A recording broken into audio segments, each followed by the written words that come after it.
miarabantsika tsirairay avy manaraka an'izao fandarana miomana iaona amin'Andriamanitra ao izao. Saorantsika ny iray tompon'ny fahasoavana izay mpamindra fo sy mpiantra manome antsika fotoana fa antsika manaraka ny teny indray amin'ity androany ity, teny izay anasantsika, teny izay amelombelona antsika, teny izay anamasina antsika satria ny fahamasinana no atonga antsika ho tafiditra ny fanjakan'ny lanitra, ary amin'ny alalan'ny teniny no atonga antsika ho masina araka ny vavaka nataon'i Jesosy tompo hoe manamasina azy amin'ny fahamarinana, manamasina azy amin'ny teninao, ny teninao ny fahamarinana. Zany hoe izao teny raisika izao dia anamasina antsika iny, ao tonga antsika ho masina bebe koa hatrany. Hoy ny voasoratra hoe izay masina ao ka mbola ie masina hatrany izy.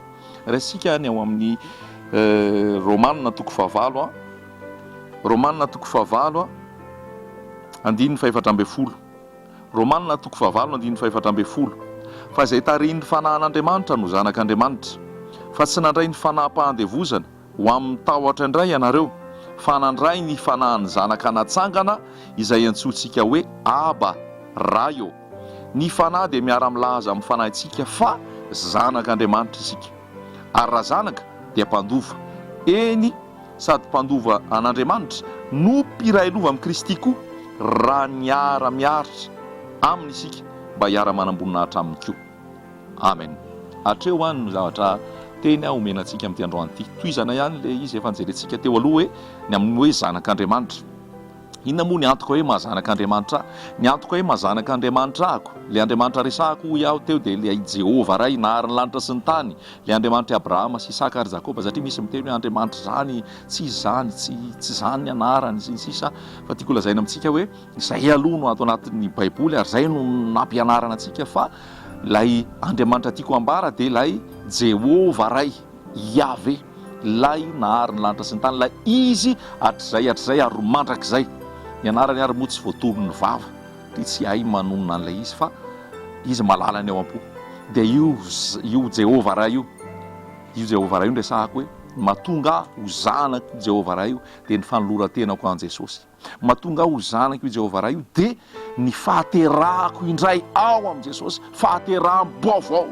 Zany hoe nibebaka marina ahako, ary efa nibebaka marina ahako, niala tamin'ny fahotako dia nijoro vavolombelona ahako amin'ny alalan'ny batisa. Zany hoe zany zavatra zany mety lazaintsika hoe efa klasika na bazika fa mila apetraka foana hoe zany ny fahamarinana ny tenin'Andriamanitra. Rehefa nanolo tena ho an' Jesosy ahako, nibebaka marina, niala tamin'ny fahotana, eo ahako dia mijoro vavolombelona amin'ny alalan'ny batisa. Tsy misy matsy mampianatra hoe mianatra efa-bolana ianao, mianatra enim-bolana ianao, zay ianao vao atao batisa. Fa raha mijeritsika atao amin'ny tenin'ny ray, atao amin'ny Baiboly, rehefa nibebaka ny olona anankiray teo no eo izy dia natao batisa. Misy indray milaza tamin'ny fampianarana raha hitako dia hoe tsika tsy mitovy amin'ny Jiosy fa ny Jiosy efa nalalan'ny Torah, ary efa nalalan'ny Torah izy tsy nila ny formena enim-bolana na efa-bolana fa avy hatrany izy dia nasaina nibebaka dia natao batisa avy hatrany. Fa raha tsy Jiosy tsika dia tsika mila mianatra aloha, zay vao atao batisa. Atao mamovo mendrika ny fivavahana, zay vao atao batisa. Tsy ara-Baiboly zany, fa ny olona rehefa nibebaka niala tamin'ny fahotany marina, tompo ihany mahalala ny ao am-po, tompo ihany mahalala ny ao anaty. Fa rehefa izy manatona anao ary tena hoe nibebaka marina, maniry no atao batisa, dia atao batisa eo no eo. Rehefa miresaka fahaterahany indray tsika dia tsy maintsy misy resaka batisa. Rehefa miresaka hoe zanaky ny ray tsika dia maintsy misy resaka hoe batisa. Rehefa nibebaka ny olona, rehefa nitory ny filazantsara i Petera tamin'ny andro Pentekosta dia nibebaka ny olona dia teo no eo ihany dia natao batisa. Rehefa nitory i Filipo tamin'ilay tandapa Etiopiana ao amin'ny asan'ny apôstôly ao, dia rehefa nibebaka ilay tandapa Etiopiana, nino izy? Na hoe nino zany dia mitondra fibebahana. Rehefa nino izy? Any anefitra, any no nataon'ny ray misy rano, noho ny fitiavana, noho ny hery, noho ny fahalebiazana, ary noho ny fankasitrahany hoe batisa. Dia avy hatrany dia natao batisa lay tandapa Etiopiana. Rehefa nibebaka Kornelius ny tao amin'ny ankohonany, rehefa avy nitory tao Petera, dia avy hatrany dia natao batisa teo no eo izy. Rehefa nibebaka ilay mpiandry ny fonja, asan'ny apôstôly toko 2 tamin'izy niandry ny fonja, niandry an'ry Paoly sy Silasy, rehefa nibebaka izy tamin'iny alina dia natao batisa teo no eo. rehefa nampibebaka ihany koa Jaona mpanao batisa tany anefitra dia ny olona avy hatrany dia natao batisa teo no eo. Zany hoe io no ara-baiboly ary tsika miverina amin'ny atompon'ny ara-baiboly dia arahantsika izany hoe rehefa ny olona no mibebaka marina tsy miandry fotoana fa avy hatrany dia atao batisa eo no eo izy. Ary inona moa le batisa dia miletika any anaty rano. Tsy misy adihevitra io hoe adihevitra hoe batisa tamin'ny mbola kely tahaka ny lazaina tamin'ny ao anatin'ny baiboly ao hoe natao batisa ho amin'ny Mosesy. Zany hoe rehefa natao batisa ho amin'ny Mosesy ianao ny zazakely tao nandalo ranomasina mena dia natao batisa zay. Rehefa zazakely zany no nasiana rano kely eo amin'ny lohany dia efa vita batisa izy zay, satria zay le hoe natao batisa ho amin'ny Mosesy. Mosesy anie tandindona fa rehefa vita ny tandindona, rehefa tonga ny tena izy tsy ilaina intsony ny tandindona fa ny tena izy no atao. Ary rehefa tonga ny tena izy tamin'ny fahatongavany Jesosy lay nasehoan'ny Mosesy tany aloha, ary rehefa tena tonga Jesosy dia ny tena izy amin'izay no ampiarina, tsy manan-kery-tsony ny teo aloha. Haleloia. Dia rehefa natao batisa dia olon-dehibe ihany natao batisa. Ary hoy ny voasoratra hoe ny batisa dia fitadiavana fieritreretana tsara amin'Andriamanitra, zany hoe engagement d'une bonne conscience. Ny zazakely tsy mitady fieritreretana tsara fa ny zazakely dia hoy ny tompo hoe avy aloha izy anatona fahantoaza fanjakany lanitra. Mbola lava ny resaka raha resaka le mibatisa antsika fa tiana lazaina amintsika fotsiny dia zao ny olon-dehibe no natao batisa ao amin'ny filazantsara ary tsy misy zazakely natao batisa tao. Ho anao izay milaza fa nibebaka marina nanaiky an Jesosy, nanolo tena ho an Jesosy, aoka tsy hangatakandro ianao, aoka tsy hadefitra ianao, aoka tsy hampiasa zay fisainanao ianao sy zay rehetra fahantakaranao ara-tsaina ny baiboly, fa manetretena tahaka ny zaza, manetretena tahaka ny zaza ary raiso ny tenin'Andriamanitra amin'ny fahatsorany fo. Fa Jesosy anie olon-dehibe hanomboka ny ministerany dia natao batisa ary naletika tanaty rano Jesosy dia natsangana avy eo profo fa zay ny sitrapony. Ary zay Jaona mpanao batisa ary dia nandao hoe tsy hanao anao batisa anao ahako, fa hoy Jesosy ataovy ihany hanaovantsika ny sitrapon'Andriamanitra.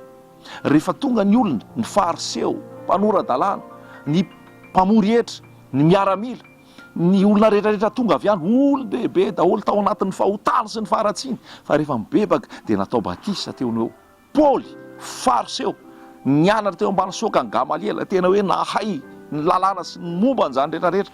Fa rehefa niona tamin'i Jesosy nibebaka marina, nidarabika teo amin'ny lalàn'ny Damaskosy, nitakona ny masony. Fa rehefa nametrahana ny Aniasy tanana dia nitsana ny kirana teo amin'ny masony, nanomboka teo natao batisa izy, nandeha tamin'ny fiainam-baovao izy avy eo. Paoly nitory ny filazantsara amintsika io, natao batisa, naletika. Efa nresahako teo Cornelio, nresahako teo le tandapy Etiopiana, nresahako teo le mpiandro ny fotsy, olon-dehibe daholo zany. Fa mpampianarana ty aoriana taty amin'ny 300 taona tao aorinan Jesosy Kristy no nanisan'izany fampianarana tsy izy zany, zay natonga hoe ny zazakely ho atao batisa. Fa tsy araka ny tenin'Andriamanitra zany, tsy araka ny voasoratra ato zany, ary rehefa tsy voasoratra ato dia tsy ampiarina.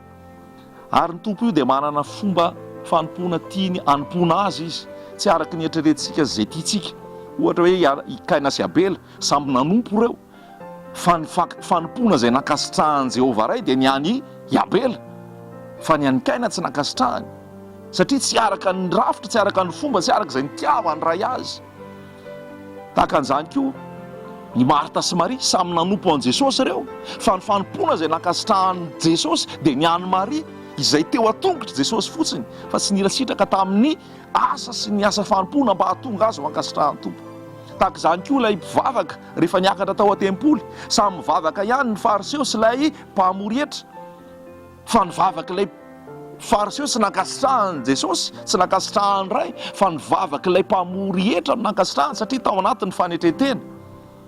Dia zany no ampianarin'ny tompo koa hoe sika koa rehefa miaraka aminy dia mila manompo araka izay tiany, araka izay teniny, fa tsy araka izay nilova-tsofina, tsy araka izay nilovana tany amin'ny razam-be tany aloha, tsy araka nilovana tany amin'ny fomban'olombelona, tsy araka nilovana tany amin'izay rafidrafitra sy fombafomba izay nilazaina tamintsika, fa manompo araka izay voasoratra ato amin'ity baiboly ity sika.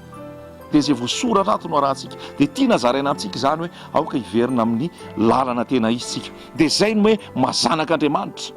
Ary eto ny zavatra hita dia hoe zanak'Andriamanitra, fa tsy hoe zanaky izao, na zanaky ny fiangonana zao, na zanaky ny fikambanana zao, na zanaky ny antoko zao, fa zanak'Andriamanitra. Eo anatrehan'i Jehovah ray zany tsika, lay tompo ny tompo, mpanjaka ny mpanjaka, lay hitsara ny velona sy ny maty, hitsara ny zavatra rehetrarehetra rehefa iseho anatrehany ianao. izy tsy andany lera hoe ianao ve atoko-pivavahana zao, ianao ve atoko-pivavahana zaroa, ianao ve fikambanana zatsy, ianao ve fikambanana zatsy, fantaniana ray fotsiny mipetraka dia hoe ianao ve zanako, ianao ve zanako, ianao ve zanako. Ary mahatonga anao ho zanany dia le fandraisanao an' Jesosy, ianao lay ho ateraka indray, izay no mahatonga anao ho zanany. Za lazaiko aminareo efa lazaiko takan'izay efa malala moa dia averiko ihany. Misy miteny anao hoe ianao amin'ny atoko-pivavahana izany misy ianao, za tsy amin'ny atoko-pivavahana an'izany izy. Ianao misy manontany hoe paster iza ny paster anao, ny pasterako dia Jesosy ilay tena pastera ny pastera. Ianao misy manontany hoe fikambanana izany misy ianao, dia za tsy amin'ny fikambanana izany isa fa za no tempolo ny fanamasina, iza no trano ny fanamasina, izao ny tranon'Andriamanitra, izao no itoerany fanamasina ary ato amiko Jesosy, izao ny fiangonana. Tsy mila mandeha atsy amin'ny trano atsy ahako, na amin'ny toerana ry ahako, na hamonjy olona ry ahako, na hanenjika olona ry ahako vao tafahoana amin'i Jesosy, fa izaho rehefa tafahavana tamin'ny ray tamin'ny alalan'i Jesosy Kristy dia tonga fonena ny fanamasina, tonga tranon'Andriamanitra, tonga tempolo ny fanamasina, dia ato amiko Jesosy. Izay hoe mivavaka amin'ny fanahy sy amin'ny fahamarinana dia tena hoe apetraka izany, fa izany ny zava-dehibe.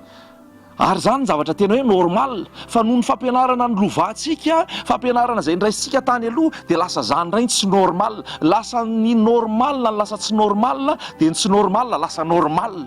Izany hoe ilay olona vato velona hoy Petera, ilay trano fanahy hoy Petera, ilay fanjakam-pisorona hoy Petera, ilay tempolo ny fanamasina hoy Petera, ilay iny ny toerany fanamasina ary iny niakatra rehefa avy hanao lanitra Jesosy tsy ekena. Hoe tsy marina izany tokony hisy trano ny fivavahana, ny trano koa izy dia atao fivavahana ho an'ny olona rehetrarehetra. Ary mandray ny any amin'ny bokin'ny Hagai izy hoe amboary ny tranoko, amboary ny tranoko, fa aza nareo mbola faly any amin'ny tranonareo fa amboary ny tranoko. Dia iny no hanetanana n'olona amin'izay fanamboarana trano sy ny fanetanana sy ny fanitarana maro isan-karazany. Izay ametrahana hoe io ny tranon'Andriamanitra, fa ny tranon'Andriamanitra anie dia izao hoe izao ny fonenany fanamasina, voalaza zany any amin'ny Hebreo, voalaza zany any amin'ny Korintianina. Hitantsika eny amin'ny soratra eny ambany eny rehefa avy eo fa isika ny tempolo ny fanamasina. Dia io voasoratra hoe ny fanahy dia miara-milaza fa amintsika, ny fanahy masina zany dia miara-milaza amintsika fa zanak'Andriamanitra tsika. Ary rehefa nandray ny fanahy tsika dia tsy ao anatin'ny fanandevozana intsony, fa ao anatin'ny fahalalahana, ao anatin'ny fahafahana. Hoy izy hoe tsy nandray ny fanaham-pandevozana ho amin'ny tahotra indray ianareo, fa nandray ny fanahiny zanaka natsangana izay antsointsika hoe Aba ray. Fa ny fanahy dia miara-milaza amintsika fa zanak'Andriamanitra tsika. Ary raha zanaka dia maninona? Mpandova. Eny, mpandova an'Andriamanitra no sady mpiray lova amin'ny Kristy raha miara-miaritra amintsika mba hiara-manam-boninahitra aminy. Tiako lazaina amintsika faharoa dia izao: rehefa zanak'Andriamanitra ianao, rehefa nandray an'i Jesosy ianao dia zanak'Andriamanitra. Ohatran'ilay zanak'Adala nandany ny lovany tany amin'ny rainy tany, nandany ny lovany rehetrarehetra tamin'ny vehivavy janga, tamin'ny filokana, tamin'ny fimamona, tamin'ny fidorohana, tamin'ny asa maizina izao tontolo izao rehetrarehetra. Tena hoe nihinana ny haniko soa sisa ny hafarany, fa nody ny sainy ny bebaka zany dia nakao amin'ny Jehovah ray izy. Rehefa nakao amin'ny rainy izy dia hoy ny rainy hoe amboary, alaivo ny akanjo vaovao ampitafio azy, alaivo ny peratra mpanaovy peratra izy, alaivo ny kapa mpanaovy kapa izy, anaovy ny vonoa ny ondry matavy dia aoka sika hifaly fa ty zanako ty efa very ka hita indray maty velona indray. Izany hoe ilay akanjo fotsy dia ilay fahamasinanao amin'i Jesosy, ilay kapa dia ilay mahatonga anao tsy ho andevo intsony, fa ny andevo no tsy manao kapa, fa ny manao kapa dia ny zanaky ny fanjakana dia nampanaovina kapa. Ny peratra dia manamarika fa vita ilay fampihavanana tamin'ny ray, ary ilay ondry ny vonoana dia mampiseho an'ilay Jesosy nitondra ny fampihavanana. Tiako lazaina amintsika dia izao fahasoavana ny namonjena. Ary tsika rehefa tonga ao amin'i Jesosy tsisy fitakiana ny amin'izay zavatra rehetrarehetra ny laniny sy ny potehana sy ny fahadalàna rehetra tany aloha, fa ny ran'i Jesosy dia ampy nanadio, nanamarina, nanamasina, nanafaka, ary natonga antsika ho masina andova ny fiainana mandrakizay. Misy mantsy mbola manompo amin'ny tahotra, misy mbola manompo fa tsy mahalala hoe zanak'Andriamanitra izy, fa mbola matahotra hoe raha tsy mandofa folo-karena ahako dia any amin'ny fahaverezana, raha tsy mandofa folo-karena ahako dia tratran'ny ozina. Itsika dia zanaka, ary raha zanaka dia mpandova. Ny andovanao ny lanitra tsy ny fandoavanao fa folo-karena, na ny fandoavanao adidy, fandoavanao vola sy ny valopy maro isan-karazany, tsy zany no andovanao any lanitra. Voasoratra ao amin'ny baiboly ny fahafolo-karena. misy miteny matsy tamiko hoe voasoratra ao baiboly zany ko tsy ampiarinao, voasoratra ao zany fa efa nitanterahany Jesosy tao amin'ny hazo fijaliana. Voasoratra ao amin'ny baiboly ny fanoterana omby sy ny ondry atao fanatitra. Maninona tsy manao an'izany intsontsika satria efa vitan'i Jesosy teo amin'ny hazo fijaliana. Ary rehetrarehetra izay ananako ihany koa tsy ny ampafolony nomeko an'i Jesosy fa ny zato isan-jato dia an Jesosy dia anazy ray manontolo ahako. Misy tsika matahotra hoe tena tsy nakany amin'ny trano fivavahana dia voasazy, tsy nakany amin'ny trano fanompoana ahako dia tsy mahazo fiainana, mahazo ny ozona, mahazo ny kapoka ho marary. Tsika ane ao anatin'ny fahalalahany, ao anatin'ny fahafahany, zanaka dia mpandova ny ray ary mpiray lova amin'ny Kristy. Maro tsika no sahirana ihany koa, misy manoratra amiko hoe eto ambavaka fa very ny asa tsy manana asa, eto ambavaka fa mitady asa tsy mety mahita asa, eto ambavaka fa tsy mahita vady, eto ambavaka fa tsy mety miteraka, eto ambavaka fa marary sy ny sisa sy ny sisa sy ny sisa. Fa zao efa niavana tamin'i Jesosy ve aloha? Fa raha niavana tamin'i Jesosy mandova ho azy fotsiny, mandova fanasitranana, mandova fahasalamana, mandova fahasoavana, mandova ny fitahian'ny tompo rehetrarehetra. Hoy ny tompo hoe na tsy mbola mankataka akory ary anao dia fa azoko zany. Fa indraindray tsika tsy vita fihavanana amin'ny akory fa ny demandiny antsika mandeha be da be. Tia indray atao ohatran'ny hoe masinina soa fotsiny Andriamanitra dia alatsaka ao ny vola dia peana dia miratsaka daholo ny rehetrarehetra. Zany no ampianarin' izay mpanompon'Andriamanitra maro be koa amin'izao, ohatrany hoe atao fankatahan-javatra io raha io, fa tsy mitady izay sitrapony, tsy mitady izay mahafinaritra azy, tsy mitady izay tena hoe inona ny tiany atao, tsy tafiditra amin'ny fanjakan'ny lanitra akory nefa mangataka. Marina Jehovah ray dia ozy izy hoe tsara izy mamposaka amin'ny masoandro ny amin'ny tsara fanahy sy amin'ny ratsy fanahy. Masoandro ny aposany, fa zay hoe fitahiana hafa sy zavatra hoe tokony hohaninao raha tsy tafahavana amin'i Jesosy ianao tsy ho azonao zany zavatra zany. Ary rehefa tafahavana amin'i Jesosy nefa ianao dia omeny ianao maimaim-pony zany. Ho voasoratra ny zavatra rehetra dia omen'Andriamanitra ny malalany na dia matory azy izy. Hoy ny tompo Jesosy Kristy hoe nareo aza manany amin'izay hotafianareo, aza manany amin'izay hohaninareo, aza manany amin'izay hosotroanareo, aza manany amin'ny ampitso, fa aoka ny ampitso anany azy fa apo any andro ny ratsy miseho aminy. Zany hoe ny androany no iaino, ny androany ny itokio, ny androany ny ankino amin'i Jesosy. Ary hoy koa voasoratra any amin'ny Isaia any hoe ny zanako sy ny asan'ny tanako dia aoka ho adidiko ihany. Ry havana malala voaray daholo atsika vavaka sy fangatahana hoe ahazo Jesosy zao reny. Fa zao aloha ataovy loha izay tafiditra anao amin'ny fanjakan'ny lanitra dia mandova ho azy fotsiny ianao. Mandova ho azy fotsiny ianao. Ary hoy ny apôstôly Paoly hoe mame mihoatra lavitra noho izay verina sy angatahana ary izy. Fa indraindray tsika tsy tafiditra amin'ny fanjakan'ny lanitra fa ny demandiny antsika ny be da be, ny fangatahana ny antsika ny be da be. Fa mila miditra amin'ny fanjakan'ny lanitra tsika dia mandova ho azy fotsiny avy eo. Ohatra zao za zanaky ny raiko manam-pananana be, manana trano be, manana tany be, dia tsy mila mangataka akory rehefa tonga dia mandova ho azy fotsiny. Sahala amin'izay koa tsika ho amin'i Jesosy hoe zay zavatra rehetrarehetra ilayntsika tokony ho antsika rehefa tafiditra ho amintsika dia mandova ho azy fotsiny. Satria nahoana efa tafiditra ao amin'i Jesosy, efa ao amin'i Jesosy ianao. Fa raha tsy tafiditra ao amin'i Jesosy, ao amin'i Jesosy ianao na angataka tsy mandova ninonino. Dia zany tiana zaraina amintsika. Ary io dia maimaim-pony io. Voasoratra ao amin'ny Efesianina 4:2 hoe fahasoavana ny namonjena tsy amin'ny asa ndao isirehare, fa hasoavana ny namonjena noho ny finoana. Zatra tsy tokony ho antsika izany. Fa misy indraindray manao hoe domiko tapany Andriamanitra mba handoha herany, alohako ny fahafolo-karena dia mahazo be da be avy eo. Zany ny voizina amin'izao fotoana. Fa tsy zany io. Ny zato isan-jato dia an Jesosy. Ary zay tiany atao tsy mahazo manao zay tiako amin'ny hava aho izy. Tezitra le zokon'ilay zanakadala avy eo lehilahy matoa hoe rahako teto foana, za tsy ny rarahinao mihitsy, fa mba tonga io zanakao io dia vononao ny matavy no enao ny rehetrarehetra. Dia hoy ilay ray, ianao nge eto amiko mandrakariva ary zay rehetrarehetra ady ianao e.